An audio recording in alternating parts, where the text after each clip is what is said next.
Hello दोस्तों, कैसे हैं आप सभी। उम्मीद करता हूँ आप सभी बहुत ही अच्छे होंगे, स्वस्थ होंगे और अपनी पढ़ाई में व्यस्त होंगे।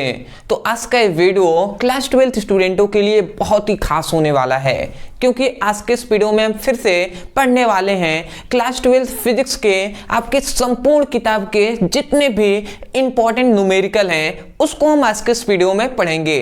हालांकि कल ही हमने न्यूमेरिकल पूरे फिजिक्स का हमने कराया था, तो वो पार्ट 1 था, ये पार्ट 2 है वन शॉट का। तो इसमें हम पूरे आपके संपूर्ण किताब के जितने भी इंपॉर्टेंट न्यूमेरिकल हैं जो बोर्ड एग्जाम 2024 में पूछने के चांसेस हैं, उन टाइप के सभी न्यूमेरिकल को हम डिस्कस करेंगे। तो वीडियो को आप अंत तक जरूर देखेंगे। सभी हम लॉन्ग टाइप जो ज्यादा नंबर में पूछे जाते हैं उन्हीं प्रश्नों को हम देखने वाले हैं। तो चलिए हम समझते हैं।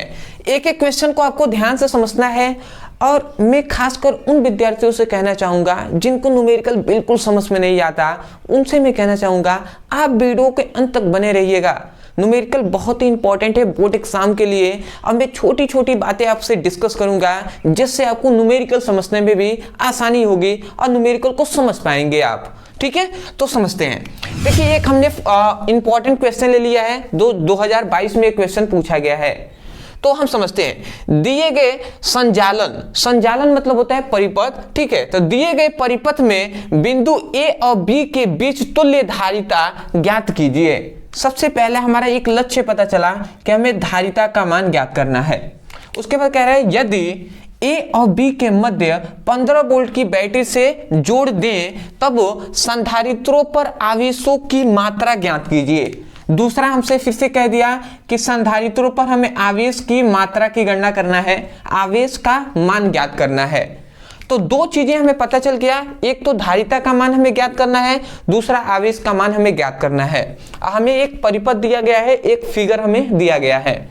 यदि हम ध्यान से समझें तो देखिए यहाँ पे ये एक संधारित्र है, संधारित्र C1 है, ये संधारित्र C2 है, ये संधारित्र C3 है, ये C4 है और ये बीच में C5 है। समझ गए? और ये A B C D है। ठीक है, तो इतनी बात आप समझ गए ना।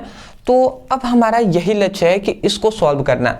सबसे पहला मेरा यही प्रश्न है आप सभी से कि क्या आपको इस समय ये प्रश्न को दे दिया जाए तो क्या आप इस प्रश्न को कर पाएंगे? आपका तो बोर्ड एग्जाम बहुत ही नजदीक आ गया है ना, तो क्या आपको अभी इस समय अगर आपको दिया जाए ये क्वेश्चन तो कर पाएंगे? यदि कुछ विद्यार्थियों का जवाब है हाँ हम कर पाएंगे, तो वीडियो को पॉज कीजिए और थोड़ा सा 2 मिनट जरूर प्रयास कीजिए इसको क्वेश्चन को सॉल्व करने का।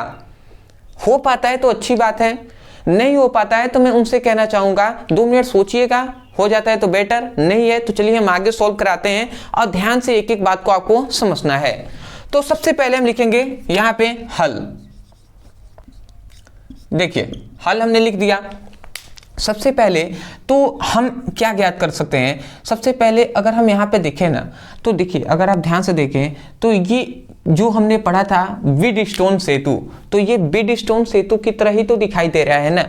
व्हीटस्टोन सेतु में भी यहाँ पे केवल संधारित्र दिया है, वहां पे प्रतिरोध था एक, ये प्रतिरोध 4 प्रतिरोध होते हैं PQRS, ये P है, ये Q है, ये R है, ये S है। ठीक है, एक बीच में प्रतिरोध होता है जिसमें धारा तो प्रवाहित ही नहीं होती। ठीक है, तो इसका कोई मीनिंग है ही नहीं। मतलब अगर हम सिंपल में कहें, इसका अगर हम फिगर बनाए ना, तो अगर रियलिटी में आप देखें तो ये तो घुमाने के लिए फिगर बनाया गया है, पर रियलिटी इसका फिगर इस प्रकार है। ठीक है, थोड़ा सा आप ध्यान से समझेंगे। यही सब बेसिक चीजें हैं जो अक्सर स्टूडेंट समझ नहीं पाते हैं। समझिएगा एक एक बात को।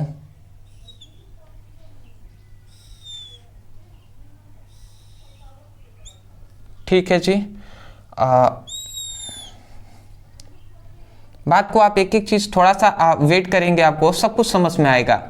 ठीक है जी, मैं थोड़ा सा जो विद्यार्थियों को समझ में न्यूमेरिकल नहीं आता उनके लिए थोड़ा सा मैं ज़्यादा डीप में समझाने का प्रयास करूंगा, जिससे उनको न्यूमेरिकल समझने में आसानी हो गई।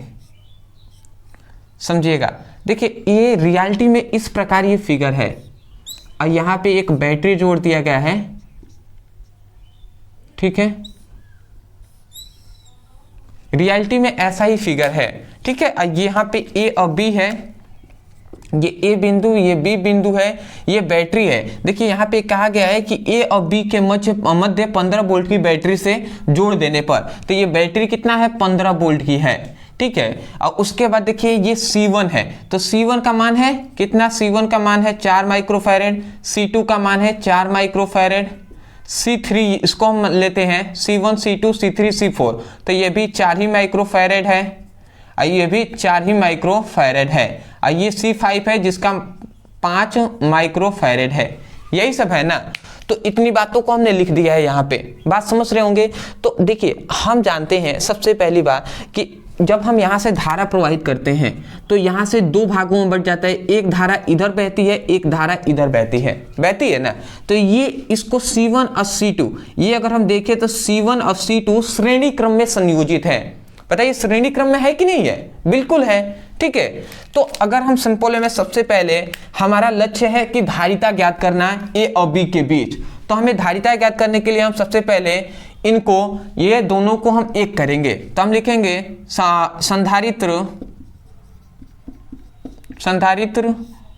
C1 व C2 श्रेणी क्रम में संयोजित हैं। एक एक बात को समझेंगे, जिन विद्यार्थियों को शुरू में समझ में ना आए कोई दिक्कत नहीं है, अंत तक बने रहिएगा, अंत में आपको शायद ये क्वेश्चन पूरा डिटेल में समझ में आ जाए। तो होता है कभी कभी शुरू में समझ में नहीं आता है, पर अंततः आप बने रहेंगे, सब्र रखेंगे, पेशेंस रखेंगे, तो आपको समझ में भी आएगा, ठीक है। न्यूमेरिकल थोड़ा सा लॉन्ग टाइप में है, सब कुछ थोड़ा सा डीप में आपको समझना पड़ेगा, तब समझ में आएगा। तो अगर हम इन दोनों को श्रेणी क्रम में लेते हैं, तो श्रेणी क्रम का मतलब, इन दोनों का मतलब क्या है कि ये दोनों को हम श्रेणी क्रम में लेते हैं। तो श्रेणी क्रम का फॉर्मूला होता है 1/c' हम कर दे रहे हैं, तो 1/c' equal to 1/c1 plus 1/c2, यही होगा ना। अगर हम इसको सॉल्व करें तो 1/c' इक्वल टू C1 का मान कितना है 4 माइक्रोफैरेड, तो 4 हमने लिख दिया, और C2 का भी मान कितना है 4 ही माइक्रोफैरेड है, तो 4 हमने लिख दिया। अब इसका एलसीएम लेते हैं तो 4 हो जाएगा, 4 एकम में 1, एकम में 1 हो जाएगा, फिर से ये भी 1 हो जाएगा, 1/c', फिर से 1/c' इक्वल टू 2/4, 2 एकम में 2, 2 दूना 4, तो 1/2 हो जाएगा। अब फिर से अगर हम C' का मान निकालें तो वो 2 हो जाएगा। बात समझ में आ रहा होगा आपको,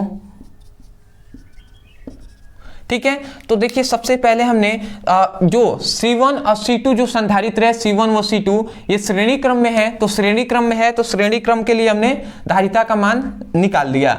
उसके बाद अगर हम देखें तो ये भी, अगर हम यहाँ से धारा प्रवाहित करते हैं तो यहाँ से जो धारा बहेगी वही धारा इसमें भी बहेगी ना, यहाँ पे भी वही जाएगी, क्योंकि इसमें तो धारा प्रवाहित नहीं होगी, ठीक है। ये हम जानते हैं कि ये जो तुल्य धारा है इसमें धारिता, मतलब ये जो क्या है, इसमें धारा प्रवाहित नहीं होती है। जब हमने व्हीटस्टोन सेतु पढ़ाया था तो उसमें हमने बताया था।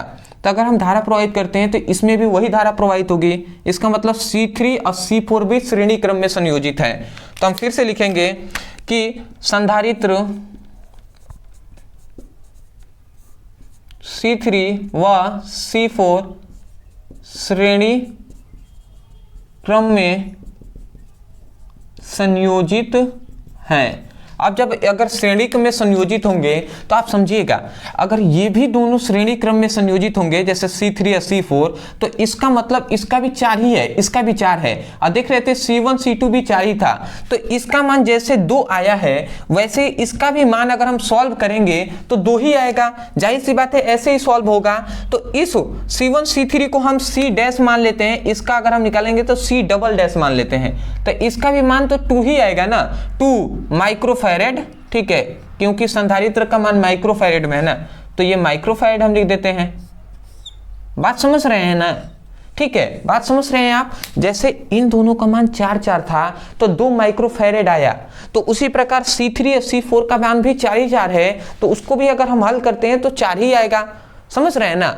तो हमने क्या किया, पहले इन दोनों को सॉल्व करके एक हमने धारिता निकाला, फिर से इन दोनों को सॉल्व करके एक हमने धारिता निकाला।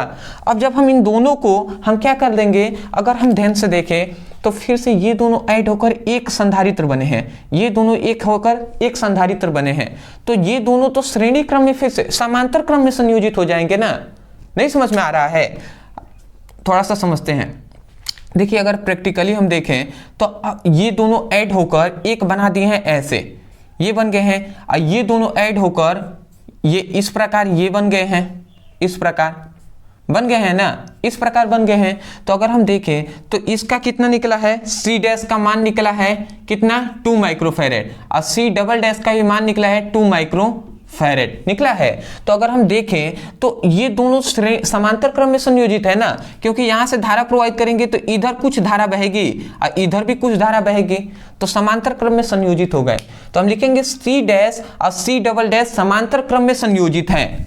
बात आप समझ रहे होंगे, तो मैं इसे मिटा दे रहा हूं और लिखते हैं फिर से। एक एक बात को डीप में आपको समझते जाना है। देखिए फिर से हम लिखेंगे कि संधारित्र सी डैश व सी डबल डैश समांतर क्रम में संयोजित है। ठीक है, अगर समांतर क्रम में संयोजित है तो उसको हम क्या कर सकते हैं, संधारित्र सी डैश और सी डबल डैश समांतर क्रम में संयोजित है। तो अगर समांतर क्रम का हम फॉर्मूला जानते हैं, C equal to C dash plus C double dash होता है। अगर हम इनको ऐड करें तो 2 + 2 equal to C equal to 4 microfarad हो जाएगा।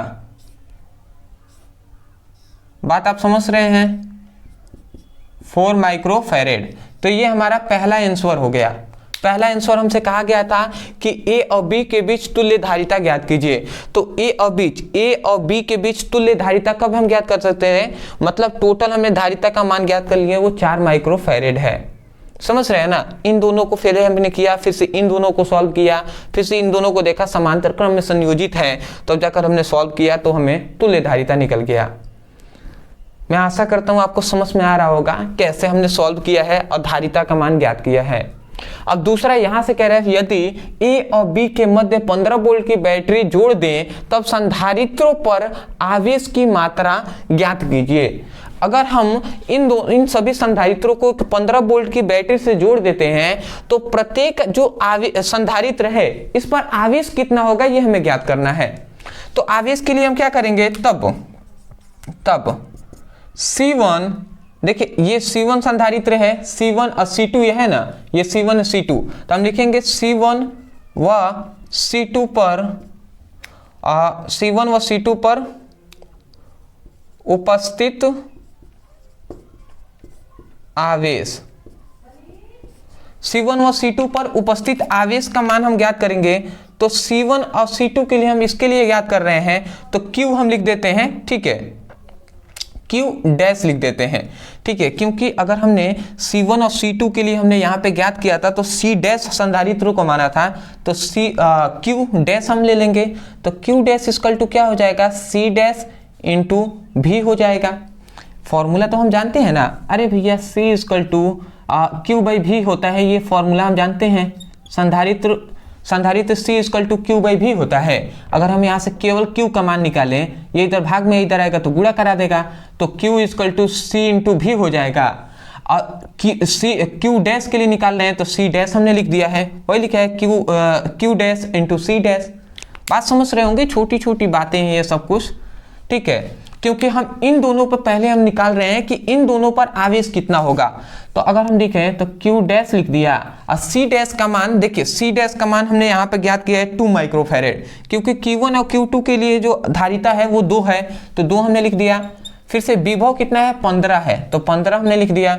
उसके बाद अगर हम सॉल्व करें तो ये कितना हो जाएगा, आवेश का मान 15 दूना 30 हो जाएगा, तो 30 माइक्रो कूलाम हो जाएगा, 30 माइक्रो कूलाम।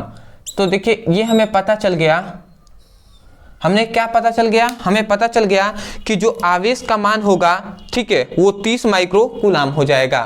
बात समझ रहे हैं, वो क्या हो जाएगा, 30 माइक्रो कूलाम हो जाएगा। मतलब ये C1 और C2 पर जो आवेश होंगे वो 30 माइक्रो कूलाम हो जाएंगे।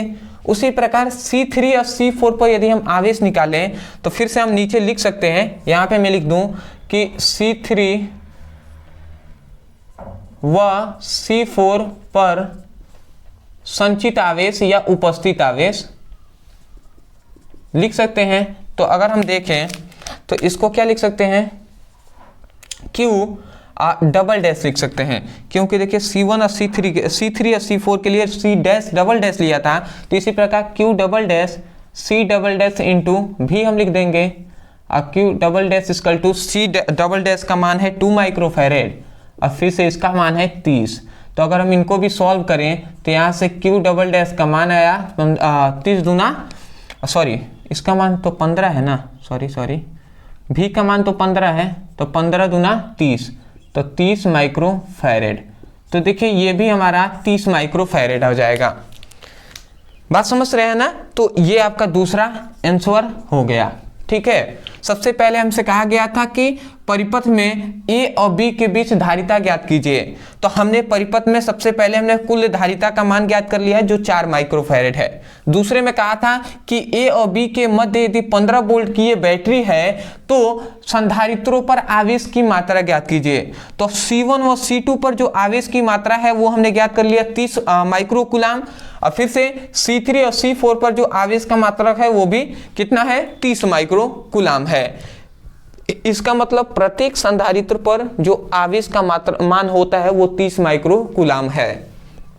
कुलाम हमें लिखना चाहिए, ये फैराडे लिख दिया है, कुलाम C हो जाएगा माइक्रोकुलाम।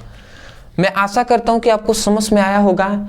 देखिए ये लॉन्ग टाइम क्वेश्चन है, इतना इजी वे में समझ में नहीं आएगा। ये आपको 3 नंबर 5 नंबर दिला सकता है, तो इतना इजी वे में तो दिलाएगा नहीं। समझ रहे हैं ना। 70 में से अगर 5 नंबर मिल रहा है तो बहुत ही लॉन्ग टाइप क्वेश्चन है, ये बात समझ सकते हैं। इंपॉर्टेंट क्वेश्चन है, आप इसको ज़रूर स्क्रीनशॉट कर लीजिए। आगे अभी तो बहुत सारे क्वेश्चन हैं जो कि बहुत ही बोर्ड एग्जाम संबंधित बहुत ही इंपॉर्टेंट है, उन सभी को हम देखेंगे। हमारा लक्ष्य है आपको 90 प्लस लाना, 90 प्लस दिलाना, और उसी लिए हम मेहनत कर रहे हैं और पूरा मुझे विश्वास है कि आप 90 प्लस लेकर आएंगे।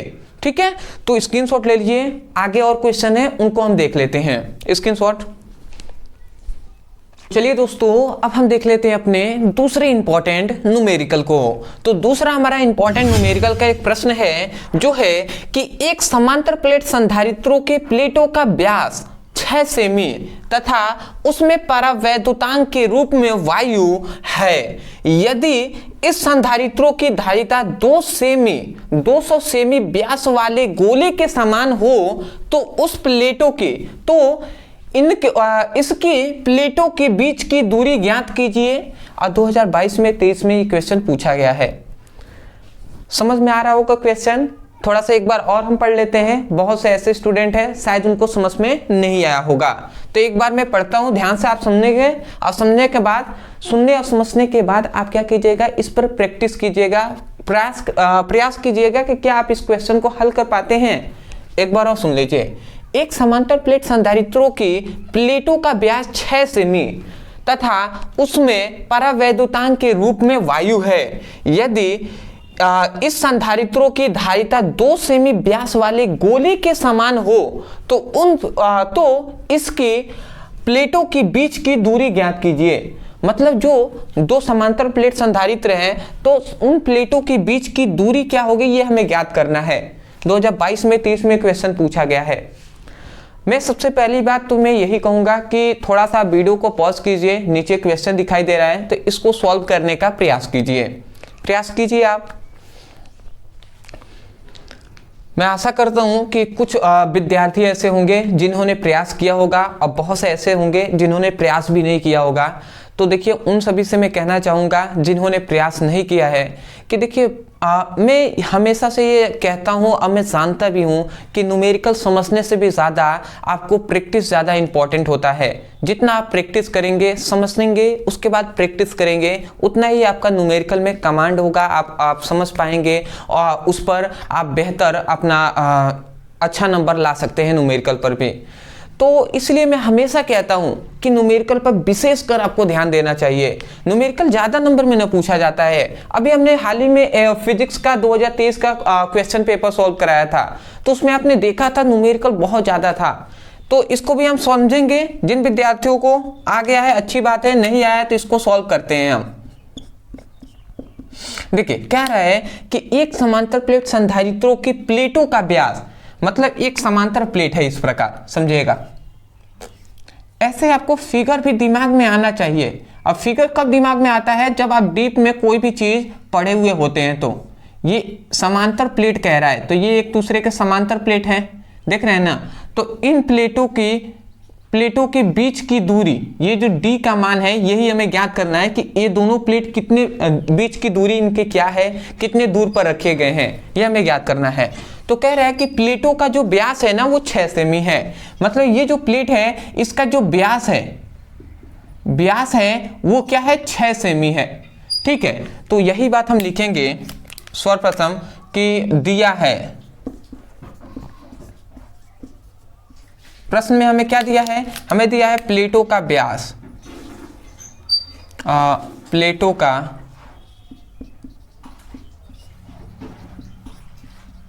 व्यास। तो संधारित्रों के प्लेटों का व्यास कितना है, 6 सेमी है। तो प्लेटों का व्यास तो हमें नहीं चाहिए, हम इससे त्रिज्या निकाल सकते हैं। तो त्रिज्या हम जानते हैं व्यास की आधी होती है। तो हम लिखेंगे कि प्लेटों की त्रिज्या, प्लेटों मतलब संधारित्रों के प्लेटों की त्रिज्या। तो प्लेटों की त्रिज्या, तो त्रिज्या r इक्वल टू हम जानते हैं जो व्यास होता है ना उसका आधा कर देंगे तो त्रिज्या निकल जाएगा। तो अगर हम इसका भाग देते हैं तो इसका मतलब जो r का मान आएगा वो 3 मीटर आ जाएगा, सॉरी सेंटीमीटर आ जाएगा, 3 सेंटीमीटर। बात आप समझिएगा, यहाँ पे देखिए सेंटीमीटर में था ना तो 3 सेंटीमीटर आ गया, परंतु हमें 3 सेंटीमीटर नहीं मीटर में हमें त्रिज्या को इसमें रखते हैं मान को, तो मीटर में लेते हैं। तो r इक्वल टू ये 3 है ना, 3 में यदि हम 100 का भाग दे देते हैं या 10⁻⁻2 से हम गुणा करा देंगे तो सेंटीमीटर में मीटर में चेंज हो जाएगा। तो ये त्रिज्या का हमने मान ज्ञात कर लिया जो है मीटर में, समझ रहे हैं ना, सेंटीमीटर से मीटर में हमने चेंज कर दिया है। बात समझ रहे होंगे आप। तो देखिए सबसे पहले हमने ज्ञात कर लिया कि इन दोनों प्लेटों की त्रिज्या कितनी है। तो त्रिज्या हमें पता चल गया कि 3 × 10⁻2 मीटर की त्रिज्या है। उसके बाद कहा जा रहा है कि उसमें परावैद्युतांक के रूप में वायु भरा हुआ है।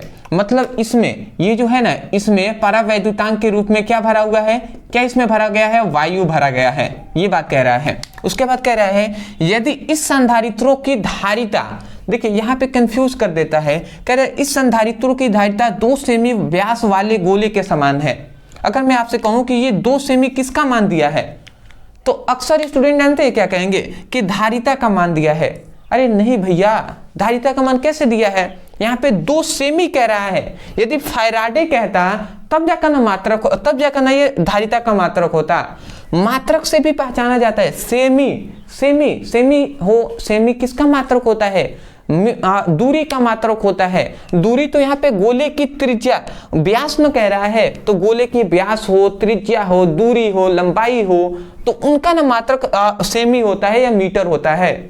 तो इसका मतलब कह रहा है कि 2 सेमी व्यास वाले गोले के समान है। मतलब गोले का व्यास दिया है, एक जो गोला है तो इस गोले का जो व्यास है यही ना व्यास होता है। तो इस गोले का व्यास कितना है, 2 सेमी, कितना है, 2 सेमी है। तो इसी गोले का हम व्यास हम लिखेंगे, तो हम क्या लिखते हैं, ये जो गोले का व्यास हम लिखते हैं गोले का व्यास। तो गोले का व्यास कितना है, वो है 2 सेमी। तो व्यास से हम त्रिज्या निकाल सकते हैं, तो इसी से हम गोले की त्रिज्या निकाल लेते हैं, गोले की त्रिज्या। तो गोले की त्रिज्या क्या हो जाएगी, 200 भागे हम 2 कर देंगे, ठीक है। तो ये कितना आ जाएगा, 100 आ जाएगा, 100 सेंटीमीटर, यही ना आएगा। अब समझिएगा 100 सेंटीमीटर है, तो ये हमने लिख दिया 100, तो 100 हमने लिख दिया। अब देखिए हम इसमें, देखिए यहाँ पे हमने क्या किया, 3 में 100 का भाग देंगे, ये सेंटीमीटर है, मीटर में चेंज करने के लिए हमें 100 से इसमें भाग देना होगा, तब जाकर ये मीटर में चेंज हो जाएगा। इसमें भी हमने 100 से ही भाग दिया है, ऊपर जाएगा तो -2 हो जाता है, समझ रहे होंगे ना आप। उसके बाद 100 से ये 100 कट गया, तो यहाँ पे r का जो मान आया वो 1 मीटर आ गया। बात समझ रहे होंगे आप। तो यहाँ पे r का मान जो आया वो 1 मीटर आ गया। उसके बाद जब इतना हमने कर लिया उसके बाद अब आप ध्यान से समझेंगे ये हमने आर आर का मान क्यों ज्ञात किया, क्योंकि अभी आपको समझ में आएगा। जब हमने इतना ज्ञात कर लिया तो देखिए दूरी हमें ज्ञात करने के लिए ना, इन प्लेटों के बीच की दूरी ज्ञात करने के लिए हमें ये पता होना चाहिए कि इन प्लेटों का क्षेत्रफल कितना है। तो हम यही ज्ञात करेंगे कि प्लेटों का क्षेत्रफल, ठीक है। तो क्षेत्रफल R equal to pi R square होता है। ये बात आप याद रखेंगे कि प्लेटों का क्षेत्रफल equal to pi R square होता है। तो अब अगर हम समझें तो A इक्वल टू पाई का तो हम ऐसे ही रख देते हैं, R कितना है, देखिए यही गोले की तो बात नहीं हो रहा है, गोले की तो त्रिज्या की बात नहीं हो रहा है, प्लेटों का ना बात हो रहा है। तो प्लेटों की त्रिज्या कितनी है, तो हमने प्लेटों की त्रिज्या निकाला है 3 × 10⁻², यही ने निकाला है। स्क्वायर है तो स्क्वायर हमने कर दिया, समझ ही रहे होंगे। उसके बाद ये तो पाई हो गया, और 3 का स्क्वायर होगा तो 9 हो जाएगा, और इसका क्या हो जाएगा, डबल हो जाएगा, -4 हो जाएगा। बात आप समझ ही रहे हैं। तो ये -4 हो गया। अब इसको हम अगर ऐड करें तो A इक्वल टू ये कितना हो जाएगा, 9 पाई × 10⁻⁻⁴, और ये क्या हो जाएगा, मीटर स्क्वायर हो जाएगा। बात समझ रहे हैं। तो ये हमने प्लेटों के बीच का क्षेत्रफल ज्ञात कर लिया, समझ रहे हैं। प्लेटों के बीच का क्षेत्रफल हमने ज्ञात कर लिया। क्यों हमने क्षेत्रफल ज्ञात किया है, क्योंकि हमें प्लेटों के बीच की दूरी ज्ञात करने के लिए क्षेत्रफल का मान पता होना चाहिए। वो कैसे, तो अभी हम समझेंगे। देखिए अब हमें 2 फॉर्मूले पता है। 2 फॉर्मूले क्या पता है, हमें जानते हैं कि समांतर प्लेट संधारित्र की धारिता, समांतर प्लेट संधारित्र की धारिता C इक्वल टू क्या होता है, समांतर प्लेट संधारित्र C इक्वल टू 4 पाई, समांतर प्लेट संधारित्र C इक्वल टू होता है A एप्सिलॉन नॉट × D होता है, ठीक है। ये हमने प्रूफ भी आपको कराया था, समांतर प्लेट संधारित्रों की धारिता C equal to A epsilon naught × D होता है।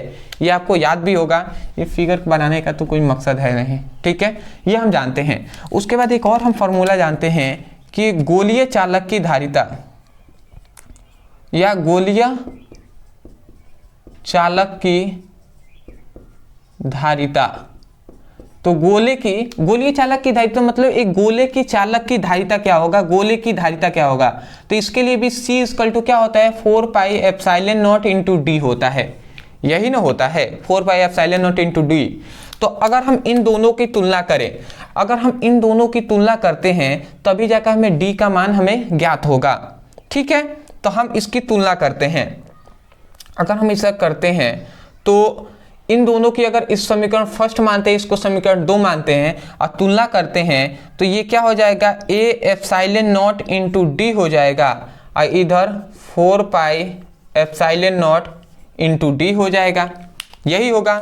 अगर हम देखें तो यहाँ से पाई कैंसिल हो जाएंगे, बिल्कुल हो जाएगा। उसके बाद अब क्या बचा, अब अगर हम देखें तो देखिए यहाँ पे A है, अब थोड़ा सा समझिएगा, 4 पाई D है, 4 पाई एप्सिलॉन नॉट × R होता है ना, यहाँ पे R हो जाएगा, 4 पाई एप्सिलॉन नॉट × R होता है। R मतलब गोले की, देखिए यहाँ पे जो D हमने लिखा है ना, यही बात आपको थोड़ा सा डीप में यही कंफ्यूज करता है। यहाँ पे R होगा, क्यों R होगा, क्योंकि D का मतलब होता है, D का जैसे ये गोला है ना, तो गोले की ये जो त्रिज्या है इसको हम कभी D से प्रदर्शित कर देते हैं, कभी हम R से प्रदर्शित कर देते हैं, समझ रहे हैं। तो इसीलिए यहाँ पे जो R हमने प्रदर्शित किया है वो R मतलब D लिखे या R लिखे, गोले की ये त्रिज्या का ही मान है। तो हमने फॉर्मूले से D लिख दिया था, बट वो तो R ही होगा, समझ रहे हैं ना। तो वही ये R है, गोले की मतलब ये त्रिज्या है, या हम D भी लिख सकते हैं पर ये त्रिज्या है। ये D का मतलब है कि प्लेटों के बीच की दूरी, तो हमें इस D का मान ज्ञात करना है। यहाँ पे जो D लिखा था ना, D भी हम लिख सकते हैं, पर दिमाग में होना चाहिए कि D क्या है, त्रिज्या का मान है, समझ रहे हैं। तो R ही लिखना बेटर है, जिससे आपको दिमाग में आए, अब आप समझिएगा, अगर हम चाहें तो अब यहाँ पे क्या हमें बचा क्या है वो हम समझते हैं।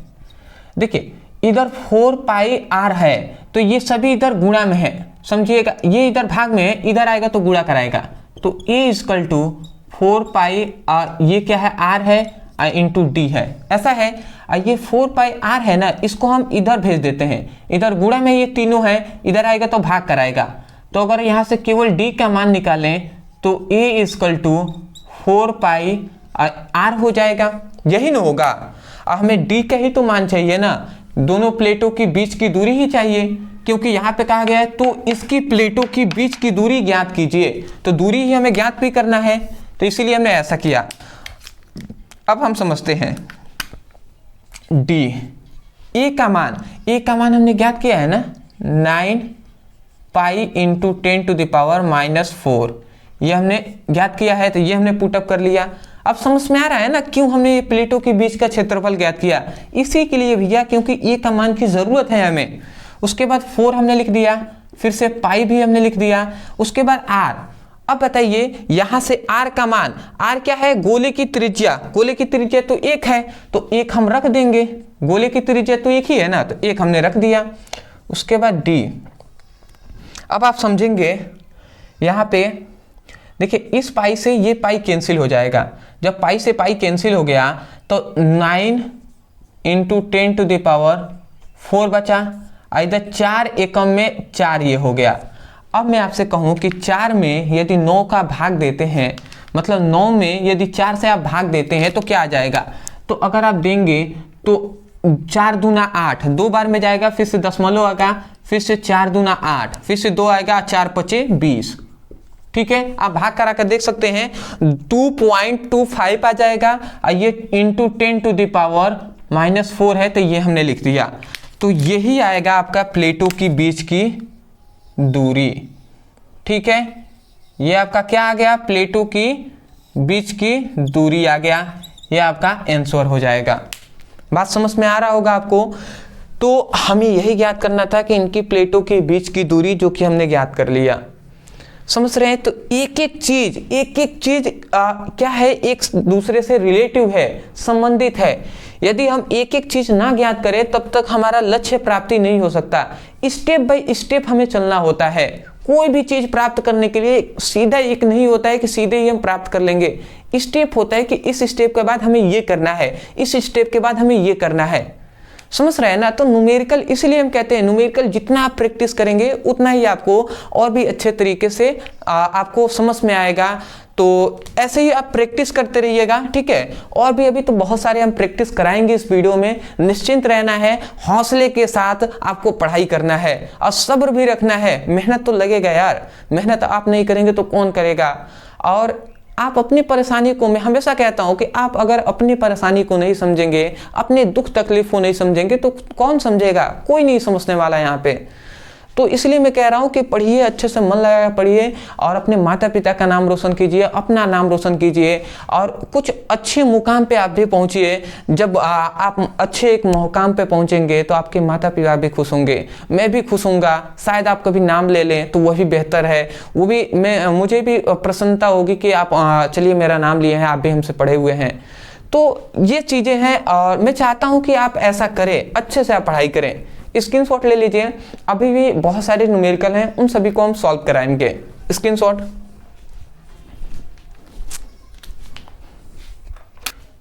तो चलिए दोस्तों, अब हम देख लेते हैं अपने तीसरे इंपॉर्टेंट न्यूमेरिकल को। तो हमारा तीसरा इंपॉर्टेंट यहाँ पे न्यूमेरिकल है, ध्यान से आप समझेंगे। कहा जा रहा है कि एक इलेक्ट्रॉन 500 वोल्ट की विभवांतर से त्वरित किया जाता है तो वह कितनी चाल प्राप्त कर लेगी। ठीक है, 2022 में क्वेश्चन पूछा गया है, इंपॉर्टेंट क्वेश्चन है। सबसे पहला तो मेरा यही प्रश्न है, थोड़ा सा मैं यही रिक्वेस्ट करूंगा कि थोड़ा सा प्रयास कीजिए, 1 मिनट 2 मिनट आप सोचिए क्या आप इस क्वेश्चन को हल कर पाएंगे या नहीं। तो आशा करते हैं आपने कुछ ना कुछ तो ट्राई जरूर किया होगा। तो चलिए, अच्छी बात है आपने ट्राई किया है। अब हम समझ लेते हैं इस क्वेश्चन को। सबसे पहले हम लिखेंगे दिया है। अब हमें क्या क्या दिया है उसको हम लिखते हैं। कह रहे हैं कि एक इलेक्ट्रॉन 500 वोल्ट के विभवांतर से त्वरित किया जाता है। मतलब विभवांतर का मान दिया है, विभवांतर V का मान दिया है 500 वोल्ट। ठीक है, 500 वोल्ट से त्वरित किया जाता है तो वह कितनी चाल प्राप्त कर लेगा। अब हमें वह कितनी चाल प्राप्त कर लेगा, वह मतलब इलेक्ट्रॉनों की चाल की बात हो रही है।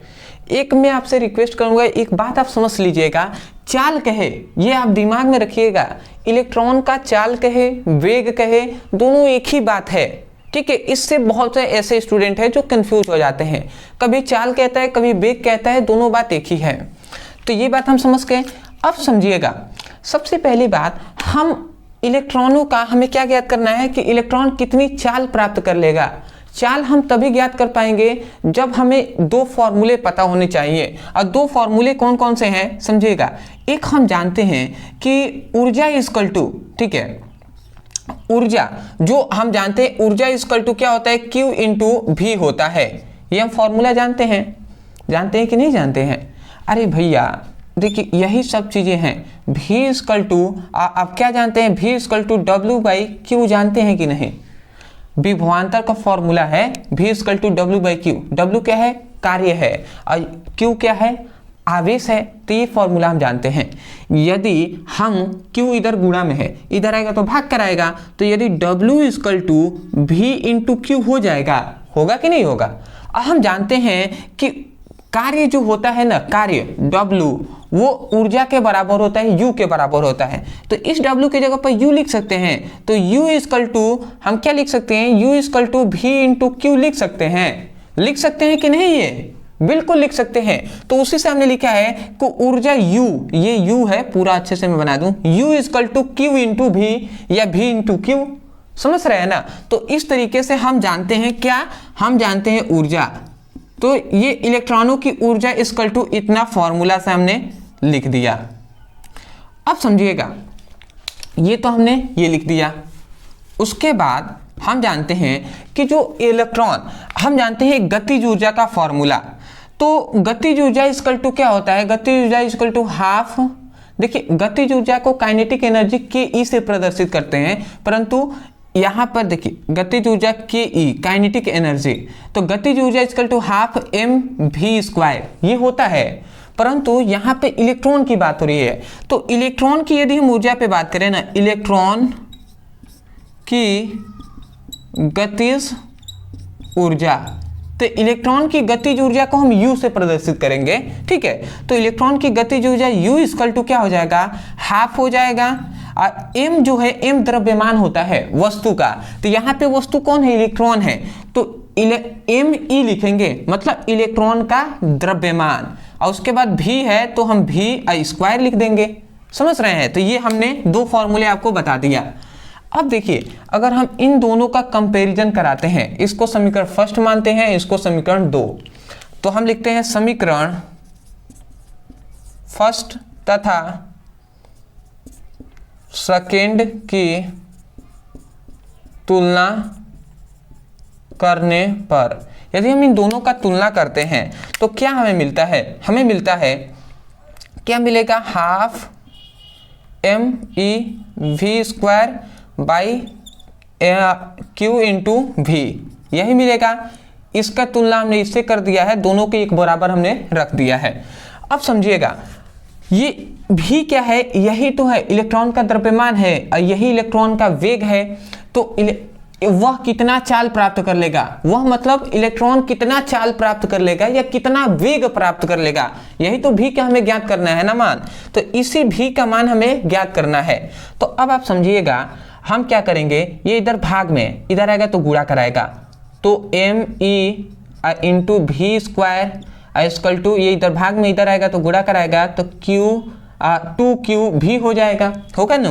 और जो me है इलेक्ट्रॉन का द्रव्यमान, ये आएगा तो इधर तो गुणा में, इधर आएगा तो भाग कराएगा।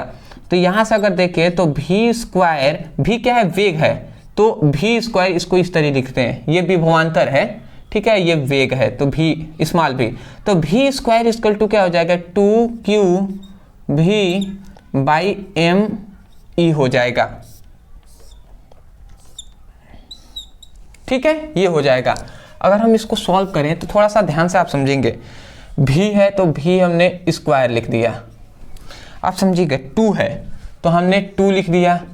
क्यू क्या है, तो क्यू आवेश है, तो एक इलेक्ट्रॉन पर कितना आवेश होता है? अरे भैया हम जानते हैं एक इलेक्ट्रॉन पे 1.6 इंटू 10⁻⁻19 कूलम का आवेश होता है, ऋण आवेश। भी का मान, भी है विभवांतर, 50 वोल्ट दिया है, 500 वोल्ट सॉरी, तो 500 को हम चाहें तो 5 गुणे 100 लिख सकते हैं। बोलिए लिख सकते हैं ना, 500 को 5 गुणे 100 ईजी करने के लिए हमने लिख दिया, नहीं तो 500 तो है ही है, 5 का अगर 100 में गुणा करेंगे तो 500 हो जाएगा, ऐसे हमने लिख दिया। उसके बाद Me, अब इलेक्ट्रॉन का द्रव्यमान कितना होता है? हम तो जानते हैं ना इलेक्ट्रॉन का द्रव्यमान कितना होता है, लगभग इलेक्ट्रॉन का द्रव्यमान 9.1 इंटू 10⁻31 होता है, ये बात हम जानते हैं, ये हमने पुटअप कर दिया। 9 इस प्रकार लिख देते हैं। अब समझिएगा ये भी स्क्वायर हो गया। अब आपको थोड़ा सा समझना क्या है, कैसे हल करें हम, समझिएगा। देखिए ये 100 है तो हम 100 को चाहे तो 10⁻² लिख सकते हैं ना, लिख सकते हैं बिल्कुल। तो इसी 100 को समझिएगा एक 0 मिटा कर यहाँ पे 10⁻² लिख देते हैं, इसका मतलब भी तो 100 ही है ना, 10⁻² का मतलब 100 है। तो देखिए ये 10⁻⁻19 है और ये 10⁻+2 है, तो -19 में से 2 को चला गया तो कितना बचा? अरे भैया 17 बचा, -17। तो अब आप समझिएगा ये 2 है, तो देखिए कौन कौन क्या क्या गुणा कराएंगे ये समझिएगा। सबसे पहले ये 2 जाएगा, ये 5 में गुणा कराएगा, तो 5 दूना 10 हो जाएंगे, तो 10 हम लिख दे रहे हैं यहाँ पे। और उसके बाद 1.6 है तो 1.6 हमने लिख दिया। अब समझिएगा ये 10⁻⁻19 है, ये 10⁻2 है, तो 19 में से 2 चला गया तो 10⁻17 बच गया, बचेगा ही। उसके बाद ये 9.1 है तो ये हमने लिख दिया। ये समझिएगा ये 10⁻31 है, ये 10⁻31 है, ये ऊपर जाएगा तो +31 हो जाएगा, तो ऊपर भेजते हैं तो 10⁻31 हो जाएगा। होगा कि नहीं होगा? नीचे माइनस था, ऊपर चला गया प्लस हो गया। अब आप समझिएगा भी स्क्वायर, ये 10 अगर 16 में 1.6 में गुणा कराएगा ना तो 16 हो जाएगा, 16 हो जाएगा।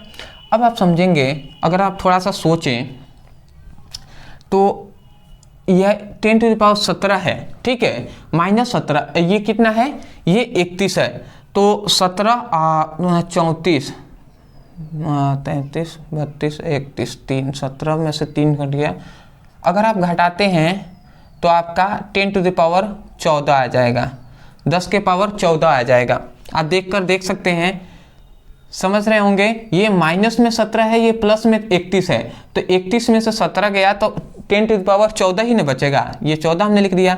और नीचे क्या है 9.1 है, ये हमने लिख दिया। अब आप समझेंगे, थोड़ा सा आप ध्यान से समझेंगे, ये इतना हमने लिख दिया। अब देखिए ये वर्ग है, ये स्क्वायर इधर वर्ग है, इधर जाएगा तो वर्गमूल बनाएगा, इस प्रकार वर्गमूल बनाएगा कि नहीं? बिल्कुल बनाएगा। तो ये हमने वर्गमूल बना दिया, क्योंकि हमें वर्ग में तो ज्ञात नहीं कर सके, बेग का तो मान हमें ज्ञात करना है ना। तो देखिए भी हमने लिख दिया। अब आप समझेंगे ये 16 है तो हम 16 को 4 गुणे 4 लिख सकते हैं, बिल्कुल हम लिख सकते हैं। उसके बाद ये है तो इसको 10⁻7 अब फिर से 10⁻7 लिख सकते हैं। अरे हर समान हो तो घातों को जोड़ लेंगे तो 7 7 14 ही हो जाएगा, वही बात है। और 4 चौको 16 तो ये भी हो गया। अब समझिए ये 9.1 है ना, तो देखिए यहाँ पे एक यही बात आपको समझना है। देखिए इसको हमने यहाँ पे तो करेक्ट होता है, पर लगभग में हम लेके चलते हैं 9 × 10⁻31।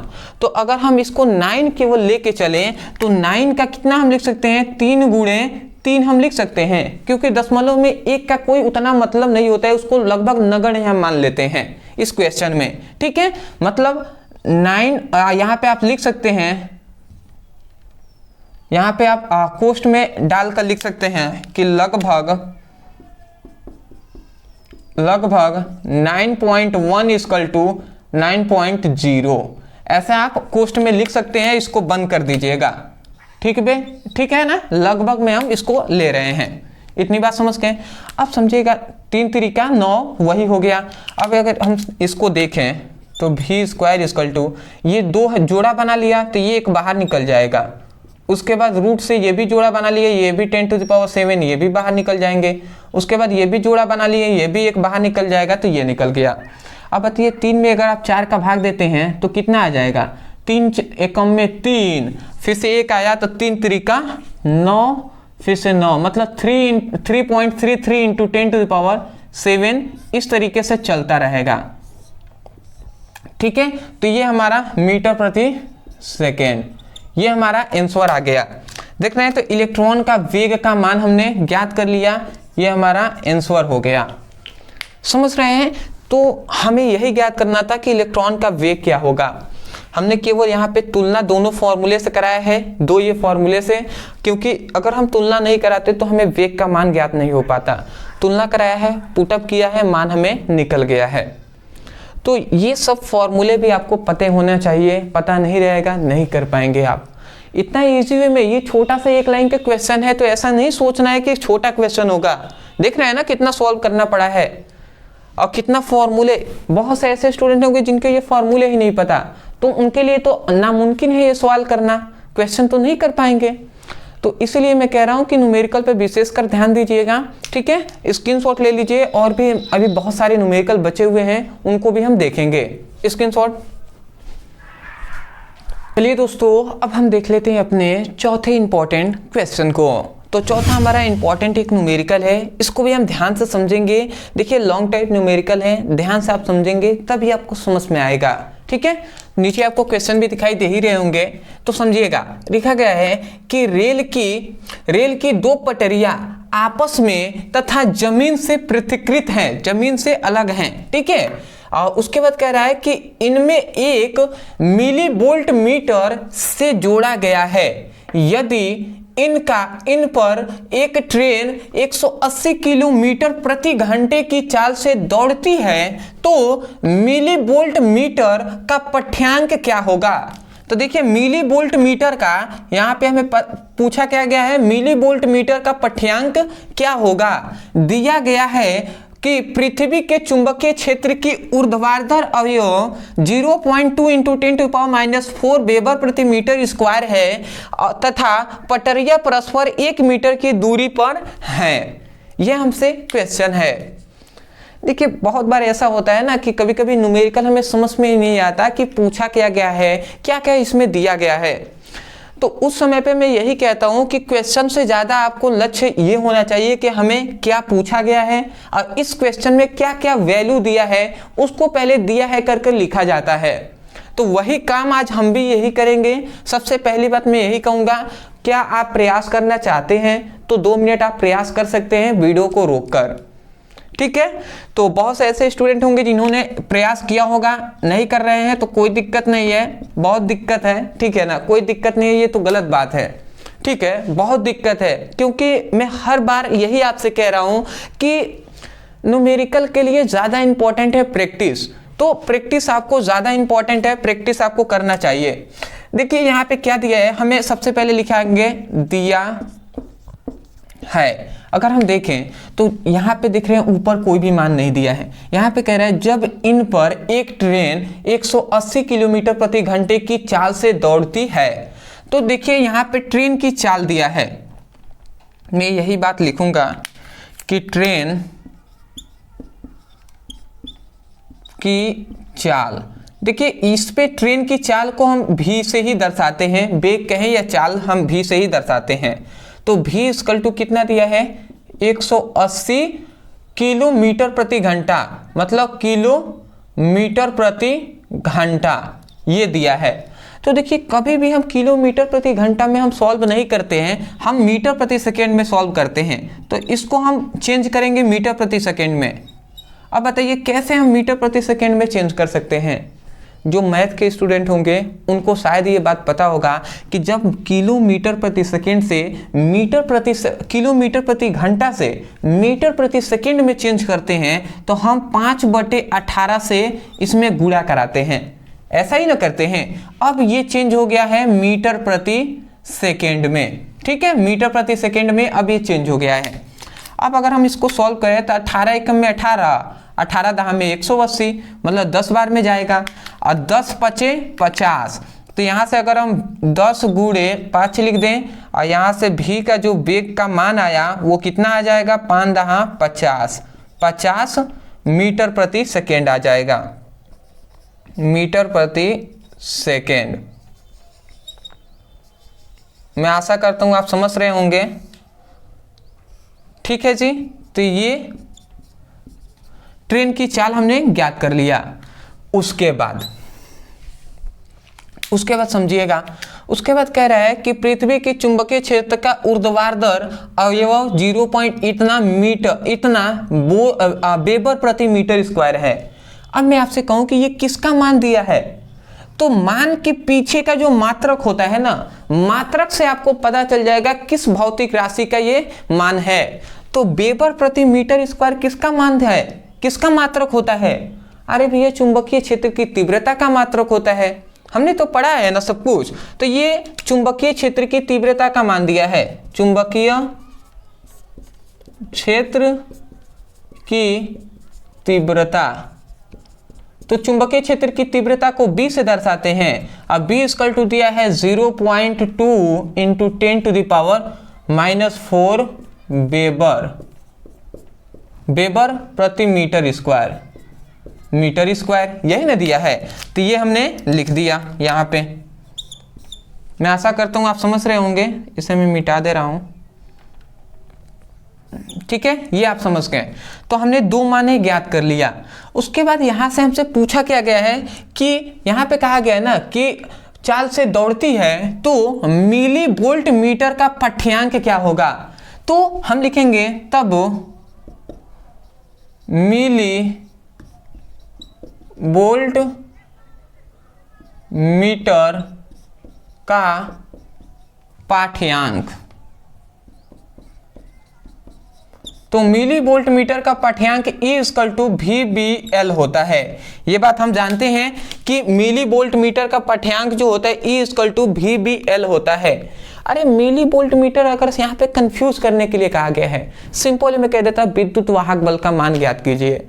तो ये आपसे कह दिया मिली वोल्ट मीटर का पाठ्यांक ज्ञात कीजिए, तो यही फॉर्मूला हमें लगाना है। यही तो कंफ्यूजन है, इसी तरीके से क्वेश्चन घुमाता है। तो यही विद्युत वाहक बल का मान हमें ज्ञात करना है, फॉर्मूला होता है VBL होता है। अब मान को हम पुटअप करेंगे, याद रखेंगे वोल्ट विद्युत वाहक बल ना कहकर ये भी आपसे कह देगा मिली वोल्ट मीटर का पाठ्यांक ज्ञात कीजिए। पाठ्यांक मतलब मान ज्ञात कीजिए, तो वही बात है, समझते हैं। V का मान कहाँ पे है, V का मान देखिए यहाँ पे जो क्या है, V का मान है 50। ठीक है, तो यहाँ पे हमने लिख दिया 50। ठीक है, यहाँ पे V क्या है, वेग ही है। ठीक है, उसके बाद V का तो हमने लिख दिया। उसके बाद कह रहा है B का मान यहाँ पे है 0.2 इंटू 10⁻⁻⁴, ये हमने लिख दिया। और उसके बाद L क्या है, लंबाई या दूरी हम कह सकते हैं। तो यहाँ पे दूरी का मान तो दिया है ना, यहाँ पे देखिए, तथा पटरिया परस्पर 1 मीटर की दूरी पर हैं। तो L मीटर किसका, लंबाई के, ये दूरी का मात्रक होता है ना। तो इसका मतलब L का जो मान यहाँ पे हम नीचे लिख सकते हैं कि लंबाई या दूरी का मान जो दिया है वो 1 मीटर है। ठीक है, ये हमने देखा नहीं, ध्यान से दिया नहीं यहाँ से, तो हम 1 लिख देंगे। उसके बाद अगर हम सॉल्व करें तो ये 50 हो जाएगा और ये 0.2 हो जाएगा इंटू 10⁻⁻⁴ हो जाएगा। सॉरी, बात समझ में आ रहा होगा आपको एक एक चीज। देखिए 1 में तो गुणा होगा तो वही बात होगा, तो इसीलिए हमने किया। अब बताइए 50 में यदि हम 0.2 से, ठीक है 0 क्या हम 2 से अगर गुणा कराते हैं तो कितना आ जाएगा, 5 दूना 10, तो ये आ जाएगा आपका 10 आ जाएगा। E = ये 10 आ जाएगा और 10 इंटू 10⁻⁴ हो जाएगा। अगर हम देखें तो यहाँ पे 1 है प्लस में, ये माइनस, तो E = -4 में से 1 चला गया तो 10⁻⁻3, तो ये आ जाएगा वोल्ट। ठीक है, तो ये आ गया आपका आंसर।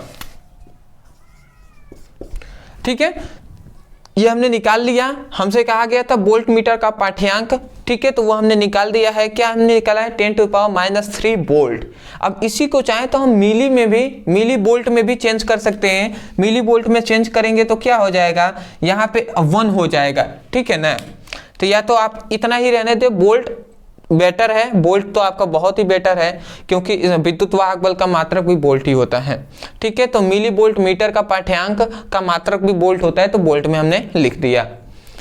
मैं आशा करता हूं कि क्वेश्चन आपको समझ में आया होगा, किस प्रकार हल करते हैं, और थोड़ा सा कम भी समझ में आया होगा तो मैं उनसे भी यही कहूंगा कि देखिए आपको प्रैक्टिस करने की ज़्यादा आवश्यकता है, ज़्यादा ज़रूरत है। तो मैं यही कहूँगा प्रैक्टिस आप कीजिए। प्रैक्टिस करने के लिए आपके पास बहुत सारे रास्ते हैं। आपके जितने अनसॉल्व पेपर हैं उनसे आप सॉल्व कीजिए, जितने प्रीवियस ईयर के बोर्ड एग्जाम के पेपर हैं उनमें जो न्यूमेरिकल है उसे सॉल्व कीजिए। देखिए आपके विद्या में जो भी आपके पास हैं उन सभी में बुक में देखिए कि कौन कौन से बोर्ड एग्जाम में पूछे गए हैं, ठीक है, प्रीवियस ईयर बोर्ड एग्जाम में कौन कौन से प्रश्न पूछे गए हैं, उनका प्रैक्टिस कीजिए। हालांकि मैं तो एक और कराने वाला था, बट मैं चाहता हूँ कि प्रैक्टिस, मैं जानता हूँ कि बहुत से ऐसे स्टूडेंट हैं जो थोड़ा सा आलसीपन के उनमें है, ठीक है, तो उनके लिए मैं खासकर मैं यहीं पे प्रोवाइड कर दे रहा हूं ये क्वेश्चन। कम से कम ये क्वेश्चन उनको करना है।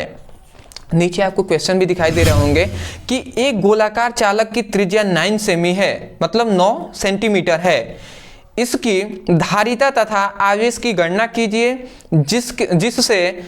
जिसमें इनका विभव 100 वोल्ट हो जाए, ठीक है। तो ये आपका क्वेश्चन है, 2020 में पूछा गया है। मतलब यहाँ पे सबसे पहले त्रिज्या का मान दे दिया है 9 सेंटीमीटर, और उसके बाद हमसे पूछा गया है कि धारिता C का मान हमें ज्ञात करना है, आवेश Q का मान हमें ज्ञात करना है, और यहाँ पे विभव का मान दे दिया है 100 वोल्ट। 2020 में एक क्वेश्चन पूछा गया है, तो बिल्कुल आपको इसको न्यूमेरिकल को सॉल्व करना है, और हमें न्यूमेरिकल को सॉल्व करने के पश्चात आपको हमें कमेंट सेक्शन में ज़रूर बताना है कि इसका आंसर क्या आएगा। मैं यही कहूँगा कि सबसे पहली बात, यदि आपको वीडियो से कुछ हेल्प मिला हो तो चैनल को सब्सक्राइब कर दीजिएगा, नोटिफिकेशन बेल को जरूर ऑल कर लीजिएगा, जिससे आपको जो भी वीडियो हम प्रोवाइड करें, चाहे वो न्यूमेरिकल का हो, जो भी आपके बोर्ड एग्जाम संबंधित इंपॉर्टेंट हो, वो सब आपके पास पहुँचे। समझ रहे हैं? तो ऐसे आप करेंगे। वीडियो पसंद है तो वीडियो को लाइक कर दीजिएगा, अपने जितने भी फ्रेंड्स हैं उनके पास वीडियो को शेयर कीजिएगा, जिससे हमारा भी सपोर्ट हो सके और हम और भी आपके लिए उत्साह के साथ आपके लिए मेहनत कर सके, जिससे आपकी बोर्ड एग्जाम की अच्छे से तैयारी हो जाए। बात समझ रहे हैं? अब मैं कोशिश ये रहेगा कि फिजिक्स का हमने 2 वीडियो देख लिया, न्यूमेरिकल का और भी हम लाएंगे, बट मैं चाहता हूं कि इससे पहले केमिस्ट्री का न्यूमेरिकल आप कहेंगे तो 1 शॉट का हम न्यूमेरिकल 2 कराएंगे 2 वीडियो में, या आप कहेंगे तो एक केमिस्ट्री का जो क्वेश्चन पेपर है प्रीवियस ईयर बोर्ड एग्जाम का, तो उसको हम सॉल्व कराते हैं, और केमिस्ट्री में हम बताएं कि आपको कैसे, मतलब केमिस्ट्री का मॉडल पेपर आपको सॉल्व चाहिए, या केमिस्ट्री का न्यूमेरिकल चाहिए, या फिजिक्स का ही न्यूमेरिकल का भी वीडियो चाहिए, ये भी आप हमें कमेंट सेक्शन में जरूर बताइएगा, जो अभी तक ये वीडियो देख रहे हैं। तो चलिए दोस्तों, आज के लिए इतना ही, मिलते हैं एक नए टॉपिक के साथ, तब तक के लिए धन्यवाद।